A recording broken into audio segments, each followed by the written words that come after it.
Good day, folks. Today I'd like to talk to you about conventions, notably Twitchcon and VidCon. So if you see my recent videos from October, you know that I was at Twitchcon. And if you've been watching my videos for a while, you know I go to just about every VidCon out there. So this video is going to be explaining the difference between the two conventions and my experience and what I like and hate about both of them and what both of these conventions can really do to improve. Now, first of all, VidCon, they've been around for quite some time. I've been to 6 of them now, pretty much the third all the way onwards. That's all the ones I've been to. Only the US. I have not done the internationals. So that first one I went to, the third VidCon, it started off as a relatively small event compared to what it is now. And I found that back then, it is a whole lot easier to get up close and talk to and hang out with creators and YouTubers than it is now.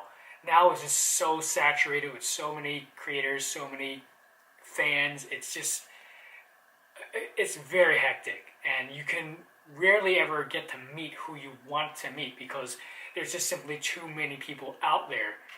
With TwitchCon, I've only been to the one this year, which is the third one.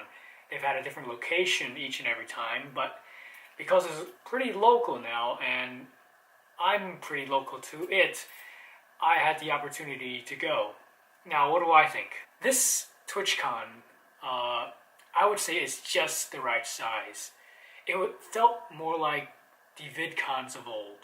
Probably the third VidCon, maybe even ones I haven't been to where I heard it was even smaller. This TwitchCon, I would say, is by far the funnest convention I've been to. Now, what makes TwitchCon better than VidCon from my experience and from my point of view?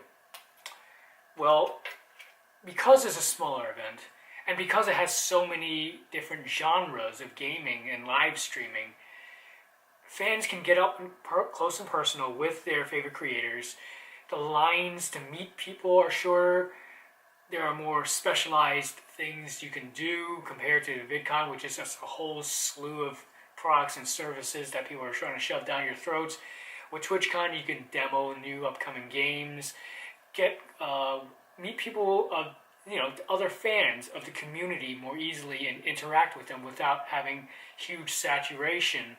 Now, I remember doing that back at the first VidCon I went to. I mean, I got to hang out with a few of my favorite creators of the time, and we discussed the industry as it's growing in its infancy. And I kind of got a feel for that at TwitchCon. You don't get that these days with VidCon because it's all about the business. It's all about the business, the money, the algorithms. It's very little up-close personal experience. And personally, the community that I'm a part of with TwitchCon, with the Kerbal Space Program, is a very niche game, sandbox style, rocketry, space exploration stuff. There's not that many other games like that, and it's a very small, tight community. And because it's a small, tight community, which they still have at Twitch and really don't with YouTube and VidCon, I was able to meet some of my favorite creators. I got to hang out with them. I even went to a museum with a few of these guys. It was a blast. I mean, I hung out with them. It's what a convention should be. It's more than a convention. You get to hang out with people whom you've never met in person and followed online for a very long time. With VidCon, you get a few glimpses at them. You might snap a picture. You might get a handshake and hello in a picture. But you don't get to hang out with them because it's just too crowded with YouTube space and, with VidCon. TwitchCon, as it is now, much smaller event, many more niche communities. I think it makes for a much better experience. Now, obviously, there are much larger communities out there with Twitch live streaming, with PUBG and Counter-Strike, whatever games out there, they all have their huge communities. But the thing is, because there's so many personalities that specialize towards a different style, you're not going to have too much overlap despite people playing the same game. Like you might have, well, nothing really comes to mind because I don't watch them, but let's say Counter-Strike Go streamer A, he is a PewDiePie like guy. He's just over the top, he's just loud, obnoxious. And then you have Counter-Strike Go player B. This guy is more down to earth. He's actually explaining the game. He tries to teach you the game. He discusses strategy. He doesn't just play the game. It's educational. And then there's CSGO player C. He is kind of a little bit of a mix of both, but he also does it in a really fun way and just does things comically. And, you know, some people like to laugh as they watch the game. And despite people playing the same game, there's very little overlap with some of these creators. And I think, you know, if each of these guys had their own hangouts, they'd still be like relatively small groups where you get to hang out more up close and more personal, instead of the huge lines of hundreds of thousands of people trying to see a single person as you do with VidCon. So, with that said, I think TwitchCon is a much better convention because it's smaller, has more niche communities, it's more personal. So what can TwitchCon improve?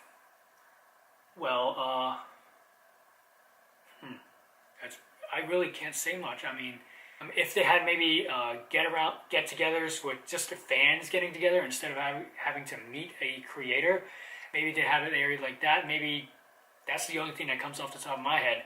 For VidCon, I think they need much better crowd control. I think they need to expand the event to a larger number of days if possible to fit everything in without so many people walking over each other. And, you know, possibly split tickets so that, let's say VidCon is a 5-day event. Tickets can only say go for 3 days, and you know it's Monday, Tuesday, Wednesday, and then there's a Wednesday, Thursday, Friday, and only like creators or business or industry passes get the 5 days, and or if the regular community wants to get the 5 days, they'll have to pay a ridiculous amount of money to discourage people sticking around.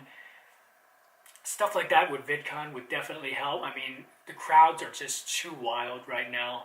So that's the first. Second, I think too much of what people talk about on the panels, I see too much overlap with certain topics. People talk about how to monetize and then how to market and then how to like get views, and a lot of people talk about the same thing with your thumbnails or the algorithm. And so, I mean, I think the panels need to be more specialized so that there's less discussion of overlapping topics. So they can definitely improve on that front. Now, what does VidCon do well?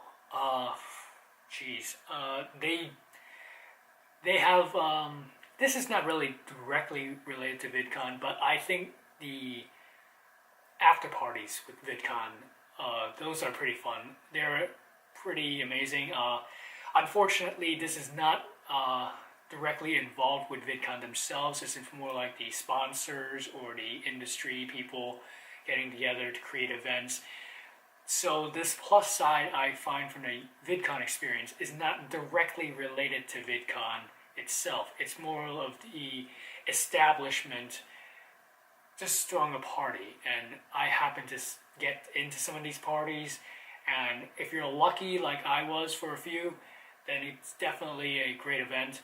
But it's not for everybody because the chances of getting in is actually quite, you know, small.